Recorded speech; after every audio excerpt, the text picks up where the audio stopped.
Et regardez avec moi dans Colossiens chapitre 3. Mon texte sera du verset 1 au verset 11. Colossiens 3, 1 à 11. Et j'ai intitulé ce message « Christ, notre vie ».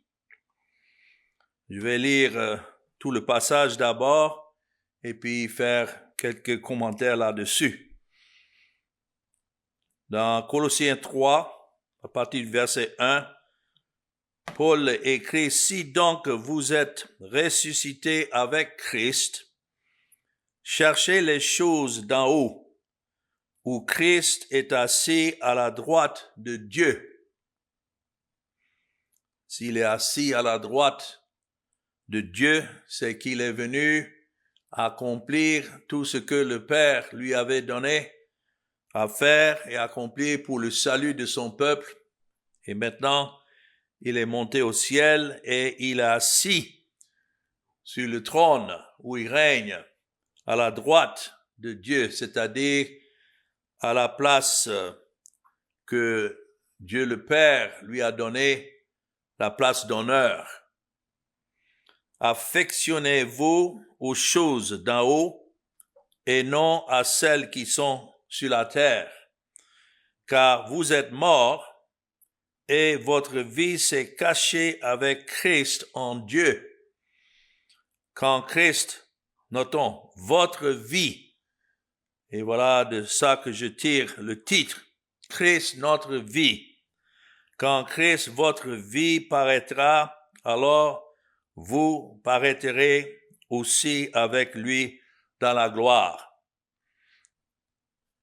Faites donc mourir les membres qui sont sur la terre, l'impudicité, l'impureté, les passions, les mauvais désirs et la cupidité, qui est une idolâtrie. C'est à cause de ces choses que la colère de Dieu vient sur les fils de la rébellion. Il s'agit là des pécheurs pour qui Christ n'a pas payé leur dette.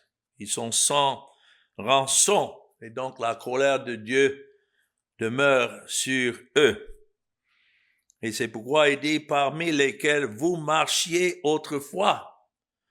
On était autrefois de leur nombre en ce qui concerne notre conduite lorsque vous viviez dans ces péchés. Mais maintenant, renoncez à toutes ces choses, à la colère, à l'animosité, à la méchanceté, à la calomnie, aux paroles déshonorées ou bien déshonnêtes qui pourraient sortir de votre bouche. Ne mentez pas les uns aux autres, vous étant dépouillés du vieil homme et de ses œuvres, et ayant revêtu l'homme nouveau, qui se renouvelle dans la connaissance selon l'image de celui qui l'a créé.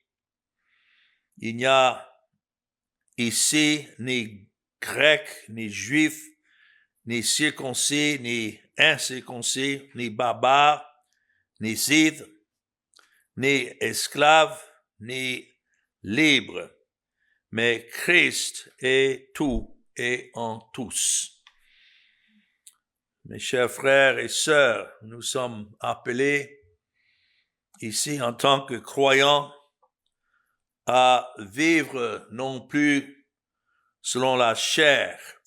Cette chair reste toujours telle que nous avons reçue de notre père Adam, mais nous sommes appelés à vivre selon l'esprit que Dieu donne à ses enfants, à ceux pour qui Christ est mort et que le Père lui-même a élu avant la fondation du monde. C'est en Christ que nous sommes morts maintenant au monde. Il y a eu une mort. Et lorsque Christ est mort à la croix, ça c'était notre mort.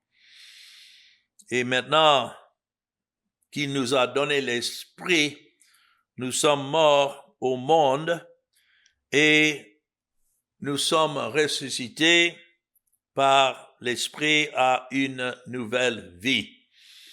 Lorsque Christ est ressuscité après sa mort à la croix, chacun pour qui il est mort est ressuscité avec lui.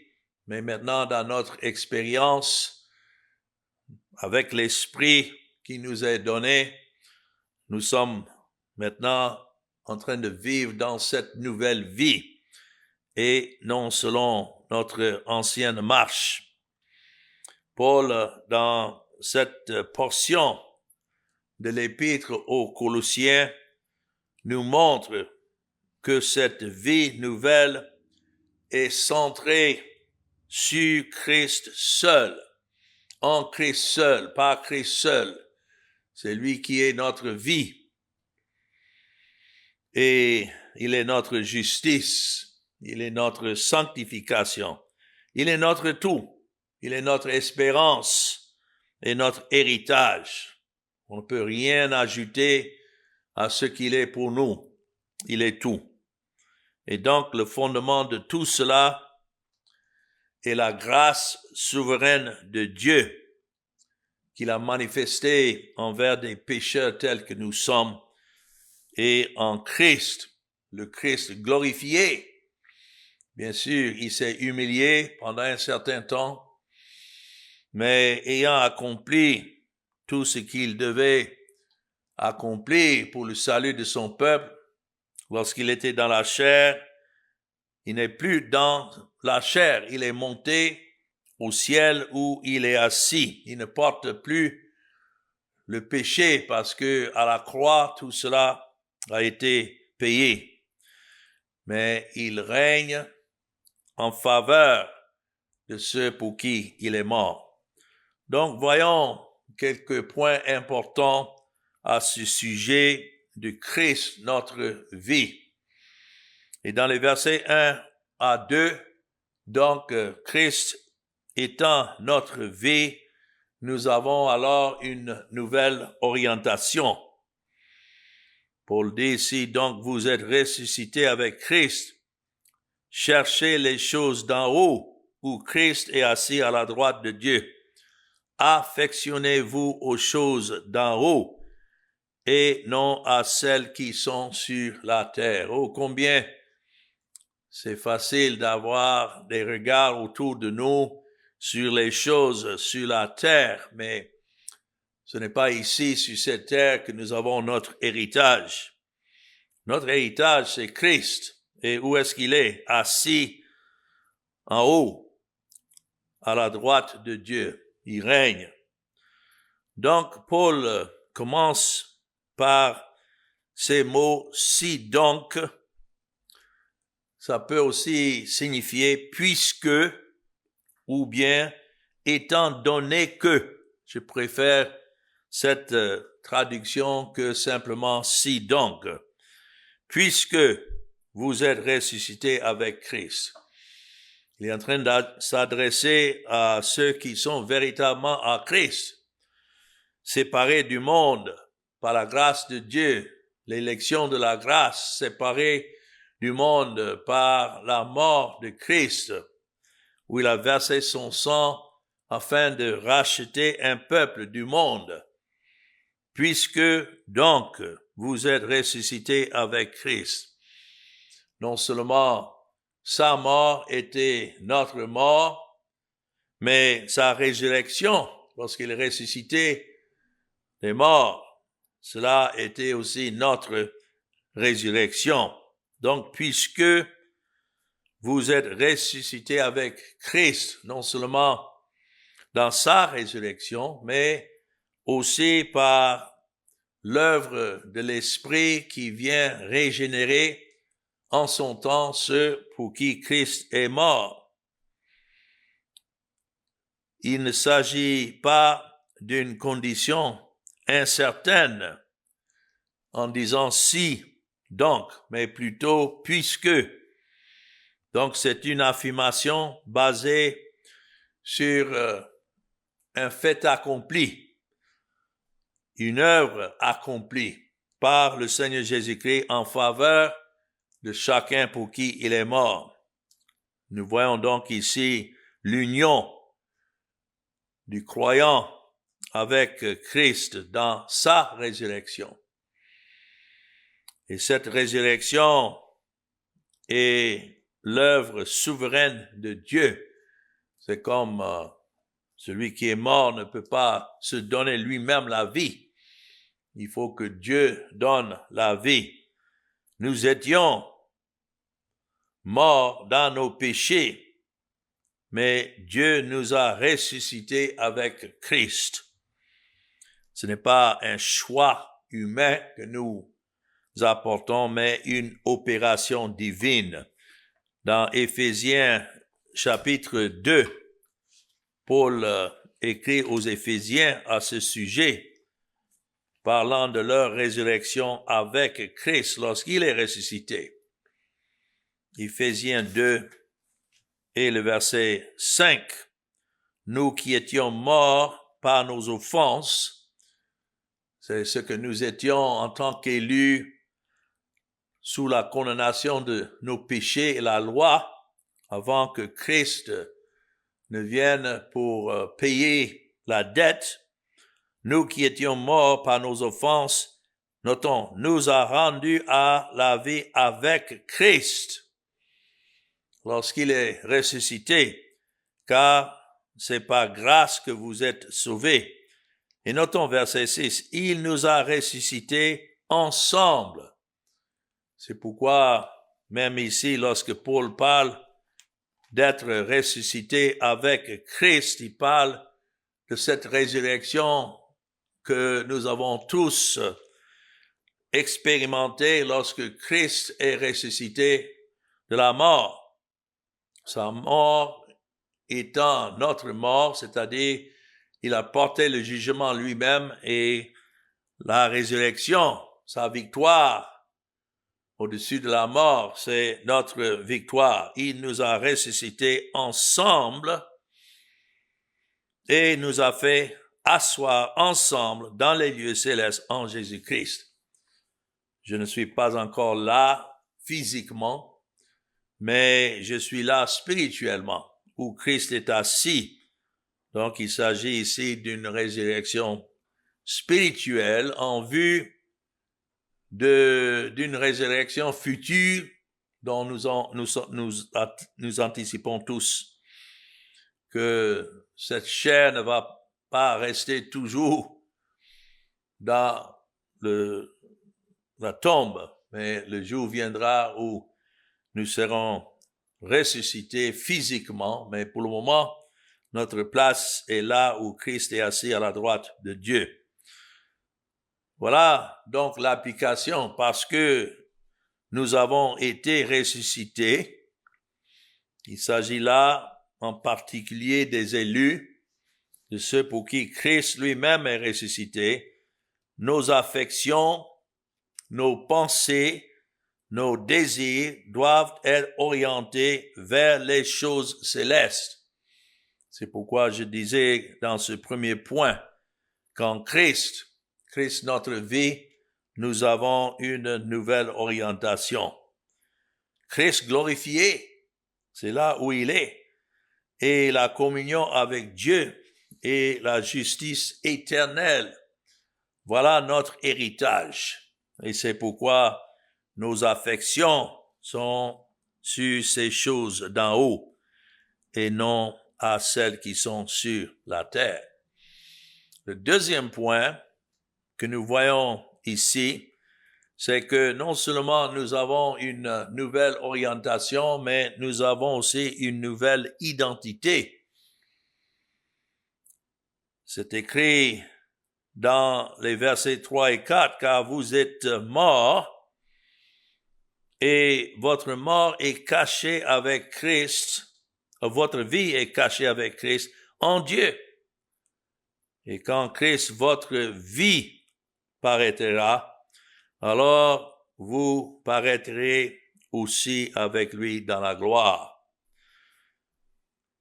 C'est une manière de dire que le croyant n'appartient plus à ce monde. C'est comme un citoyen qui devient citoyen d'un autre pays.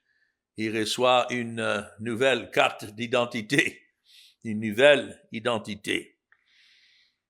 Nous ne sommes plus de ce monde.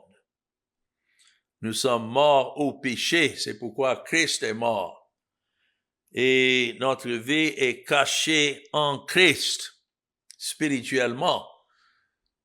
Tellement Christ était le substitut à l'égard de son peuple que Dieu ne regarde plus le pécheur ou bien celui pour qui Christ est mort, mais il regarde Christ. Et nos vies sont cachées en lui.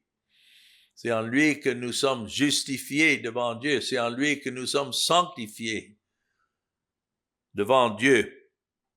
Et en attendant, voilà notre état.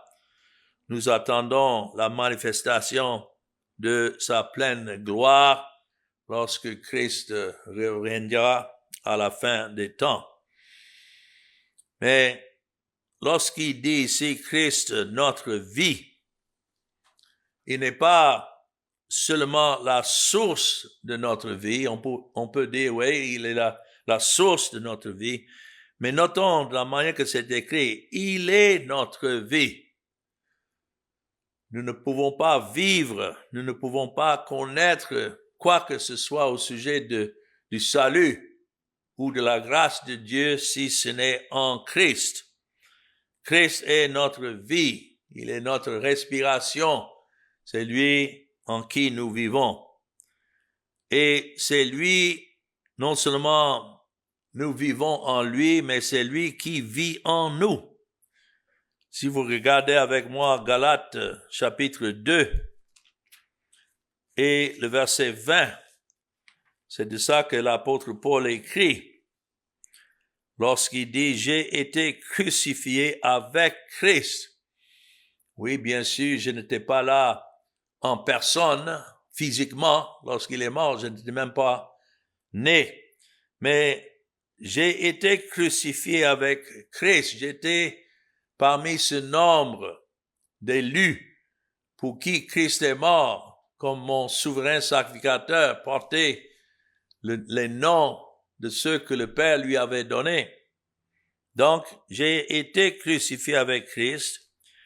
Et si je vis, mais là, on peut dire, puisque maintenant je vis, ce n'est plus moi qui vis, mais notons, c'est Christ qui vit en moi. Donc, je suis en lui, mais il vit en moi. Christ est notre vie. Comment est-ce qu'il vit en moi? Par son esprit. Et je vis maintenant dans la chair. Si je vis maintenant dans la chair, et je suis toujours dans cette chair, je ne suis pas encore mort et mon âme n'est pas encore auprès de Christ, mais je vis dans la foi au Fils de Dieu. Et là, c'est une mauvaise traduction. Ça doit être « je vis dans la foi du Fils de Dieu ». Ce n'est pas ma foi au Fils qui est ma foi, mais je vis dans la foi du Fils de Dieu. Ça, c'est une meilleure traduction. Qui m'a aimé et qui s'est livré lui-même pour moi. Voilà donc ma nouvelle identité, c'est en Christ. Je ne suis plus de ce monde, je ne suis plus sous la condamnation de mes péchés. Je suis justifié, je suis sanctifié, mis à part en Christ. Donc mon existence, ma justice devant Dieu, mon espérance, tout est en Christ seul. Et c'est pourquoi je peux dire que j'ai une espérance certaine, pas comme le monde qui espère quand on parle aux gens et de leur espérance du salut, ils disent oui, j'espère que, et là ils parlent de leurs œuvres, j'espère que mes bonnes œuvres seront plus que les mauvaises, mais ce n'est pas une bonne espérance. nous avons une espérance certaine en Christ et la gloire à venir est garantie déjà par l'œuvre accomplie de Christ, scellée par sa résurrection et son exaltation à la droite du Père. Vous voyez comment tout cela fait part de notre espoir dans l'évangile de Christ, non seulement sa mort, mais sa résurrection, qui est la preuve que le Père a accepté son œuvre à l'égard de son peuple et maintenant exalté à la droite du Père. Ça, c'est notre nouvelle identité. Nous ne sommes plus de ce monde et nous ne sommes plus parmi les morts et condamnés de ce monde, mais notre vie est cachée avec Christ en Dieu. Et puis, troisièmement, lorsqu'on parle de notre vie étant cachée en Christ, Christ en nous, il s'agit alors de l'effet d'une mort nécessaire. Paul dit, faites donc mourir les membres qui sont sur la terre. C'est comme ça que nous vivons. On ne peut pas continuer à vivre sous la tutelle de cette chair et en même temps dire que nous appartenons à Christ. Il y a une séparation et c'est comme dans la mort, quelle que soit la vie d'une personne pendant qu'ils étaient en vie, lorsqu'ils sont morts, maintenant il y a une rupture entre les relations qu'ils avaient auparavant et ces relations ne continuent plus. C'est comme ça Paul décrit notre nouvel état en Christ quand il dit, verset 5, « Faites donc mourir les membres qui sont sur la terre. » Et puis il les cite. Paul parle ici de la mortification du péché. Il ne veut pas dire par là qu'il nous faut aller lutter avec ces péchés que nous savons existent toujours dans notre esprit et notre chair, mais plutôt de les considérer comme morts. C'est comme si quelqu'un s'approche de vous et il vous parle d'un membre de votre famille qui est déjà mort. Vous n'allez pas parler comme si ce membre de votre famille continue en vie. Quand les gens me demandent auprès de mon père, je dois leur dire non, il est mort il y a bien d'années. Donc je n'ai plus de relation avec lui parce qu'il est mort. Et c'est comme ça, Paul indique ici, quand on parle de la mortification du péché, c'est-à-dire ces choses qui nous dominaient auparavant, l'impudicité, l'impureté, les passions, les mauvais désirs et la cupidité, qui est une idolâtrie. Bien sûr, ces choses continuent à exister en nous, mais nous ne sommes pas assujettis à ces péchés. Pourquoi? Parce que Christ est mort et il a déjà payé la dette de ses péchés. Donc, nous les considérons comme déjà morts. La vie chrétienne, bien qu'établie sur la grâce, n'est pas une vie passive. Le croyant, encore par la puissance du Saint-Esprit, doit considérer toujours ses œuvres comme les œuvres de la chair comme déjà crucifiées avec Christ. Et donc, nous ne sommes plus sous sa tutelle. En cela, nous voyons la souveraineté de Dieu qui nous sépare de ce que nous étions auparavant par une mort nécessaire. Ça a exigé la mort de Christ. Et si nous sommes morts en lui, ou bien puisque nous sommes morts avec lui, donc nous ne vivions plus selon ce que nous étions. Ce n'est pas une œuvre de la chair que nous devons accomplir pour mériter la faveur de Dieu. Il y a certains qui raisonnent comme ça. Ah, si je peux simplement continuer à mortifier le péché en moi. Et donc, ils sont toujours à l'œuvre. L'impudicité, l'impureté, les passions, les mauvais désirs, toujours en train de lutter contre, sans savoir que c'est pour ces choses que Christ lui-même a déjà payé la dette. Donc, mortifier le péché n'est pas une œuvre que nous devons accomplir pour mériter la faveur de Dieu, mais Christ qui a déjà accompli la mortification de ses péchés. Donc, notre vie étant cachée en Christ, qui est notre vie, tout cela, c'est le fruit de l'union avec Christ. C'est lui qui nous garde, c'est lui qui nous a séparés. Et encore, c'est Dieu qui œuvre en nous le vouloir et le faire de rester attaché à Christ. Paul indique cela dans son épître aux Philippiens et le chapitre 2 et le verset 13.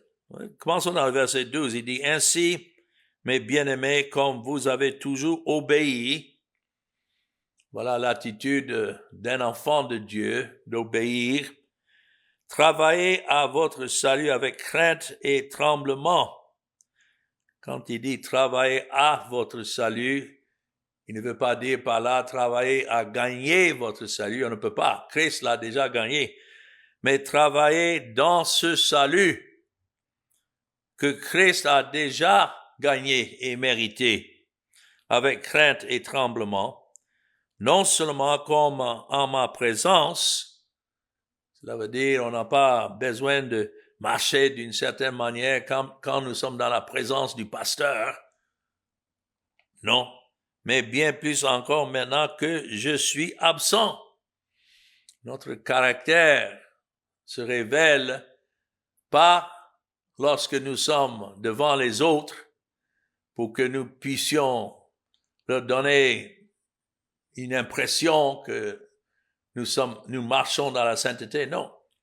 Mais lorsque nous sommes seuls, et c'est là, nous devons reconnaître que si nous avons à désirer Christ, même dans la solitude, quand personne ne regarde, il faut dire que ça, c'est la grâce de Dieu.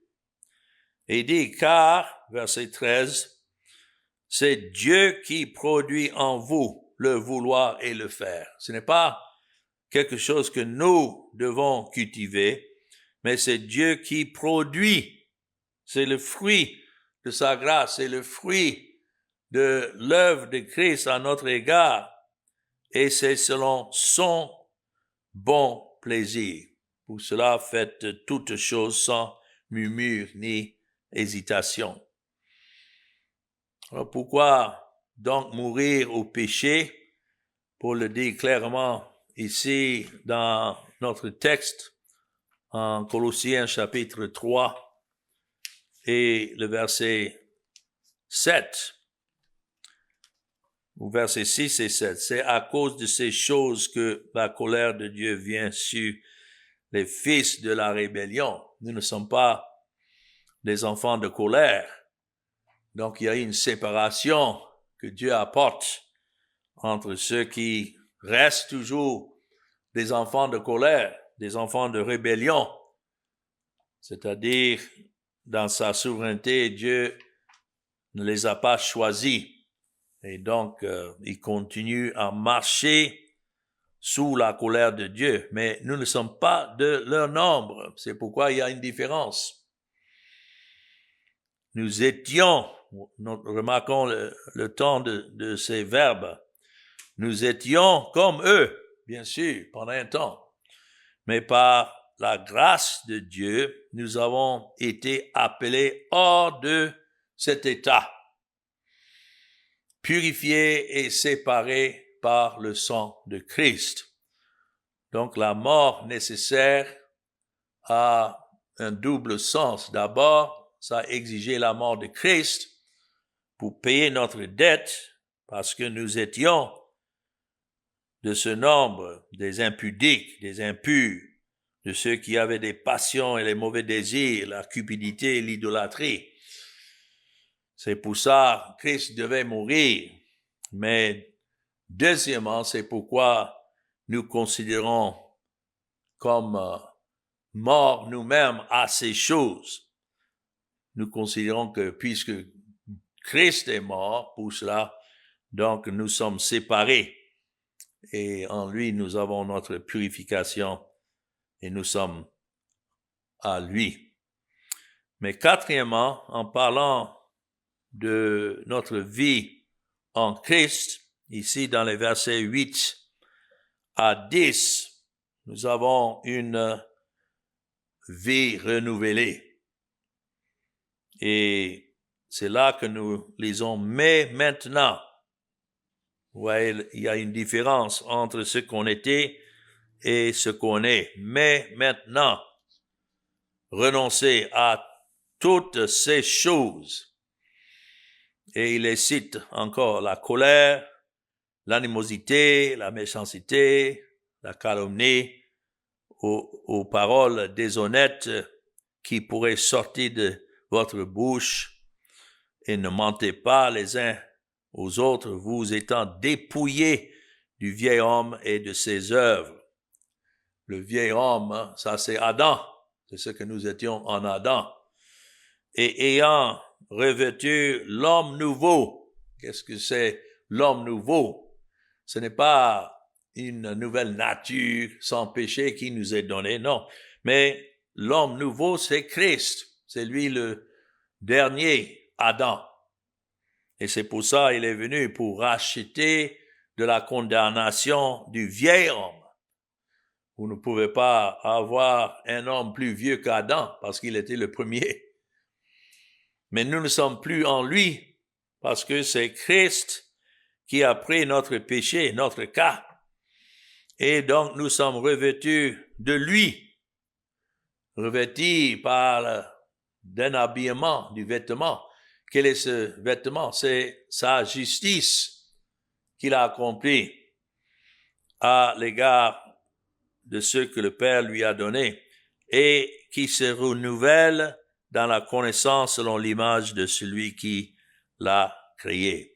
Christ n'est pas celui qui se renouvelle, mais notre esprit en lui et notre vie en lui se renouvelle dans la connaissance selon l'image de celui qui l'a créé. Il a été créé dans l'image de Dieu lorsqu'il est venu du sein de Marie. Il n'avait pas la nature d'Adam, mais il a été créé, conçu par l'Esprit de Dieu lui-même. Et c'est ainsi qu'il était sans péché. Donc Paul dresse cette liste de comportements pécheurs à rejeter. Et notons, colère, haine, malice, calomnie, ce sont les vêtements de l'homme ancien, c'est-à-dire de ce que nous avons hérité de notre père Adam.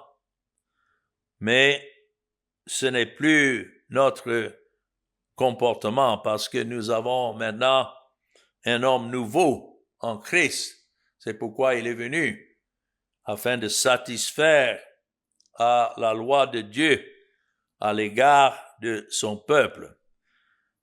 Donc, porter ou prendre, de nous revêtir de l'homme nouveau, comme c'est écrit dans le verset 10, ce n'est pas une amélioration morale. Voilà comment beaucoup regardent cela. Non, c'est une nouvelle création que nous avons en Christ. C'est lui l'homme nouveau, c'est lui la nouvelle création. C'est lui qui est venu et marché sur cette terre complètement comme une nouvelle création, c'est-à-dire il n'était pas toujours comme ça avant de venir, mais un corps lui a été préparé et une vie Il est sorti du sein de Marie sans péché. Il a été tenté en toutes choses comme nous, mais sans péché. Donc, lorsque nous sommes en lui, tout ce qu'il est et qu'il est devenu maintenant nous est attribué. Ça, c'est la substitution. Notre péché lui a été attribué, mais sa vie, sa sainteté nous est donnée et nous portons cette sainteté. Ça, c'est la grâce de Dieu d'être dans cette nouvelle vie, une vie qui nous est donnée par Christ. Et c'est grâce à lui que nous sommes maintenant comme des hommes et des femmes nouveaux. Il ne s'agit pas nécessairement de la régénération ici, quoique c'est par la régénération que nous nous revêtons de celui qui est l'homme nouveau, c'est-à-dire Christ. Nous le prenons comme notre substitut, comme notre justification, notre sanctification devant Dieu. Christ a dit cela avant d'aller à la croix, je me sanctifie pour eux. Donc d'être en lui et avoir Christ comme notre vie, l'homme nouveau, ce que nous sommes, c'est le fruit de ce que Dieu lui-même a ordonné et du sang rédempteur de l'agneau. Et puis un dernier point, ici dans le verset 11. Pour tout cela, il n'y a ici ni grec, ni juif, ni circoncis, ni incirconcis, ni barbare, ni scythe, ni esclave, ni libre, mais Christ est tout et en tous. Toutes les distinctions humaines s'effacent devant la réalité de notre union en Christ. Ce n'est pas ici question d'une uniformité sociale, mais plutôt d'une union spirituelle. Il est tout pour nous, notre vie, notre justice, notre paix, notre force, notre espérance et notre sagesse. Il n'y a rien en dehors de lui qui puisse être notre fondement ou même ajouter à ce qu'il a fait de nous. Oh, quelle joie, quel bonheur de savoir que lorsque Christ est notre vie, il est notre tout. Tous ceux en qui Christ est, quelle que soit leur origine, ils le sont premièrement par l'élection éternelle du Père, mais deuxièmement par la rédemption accomplie du Fils, et troisièmement par l'appel efficace du Saint-Esprit. Voilà comment Dieu œuvre en faveur de ceux pour qui Christ est mort. Mes frères et sœurs, si Christ est notre vie, et si nous sommes en lui, on peut dire puisque Christ est notre vie. Alors, toute notre existence doit être centrée sur lui. Nos pensées, nos désirs, notre conduite, notre espérance. Je ne sais pas si je peux ajouter autre chose parce que cela décrit tout déjà, mais tout doit découler de ce que Dieu a fait pour nous en Christ selon son dessein éternel. Alors que nous vivions donc comme ceux qui ont été ressuscités avec Christ et pour qui notre péché est déjà mortifié dans l'œuvre de Christ et en qui nous sommes revêtus maintenant, cet homme nouveau, c'est-à-dire l'habillement de Christ et sa justice.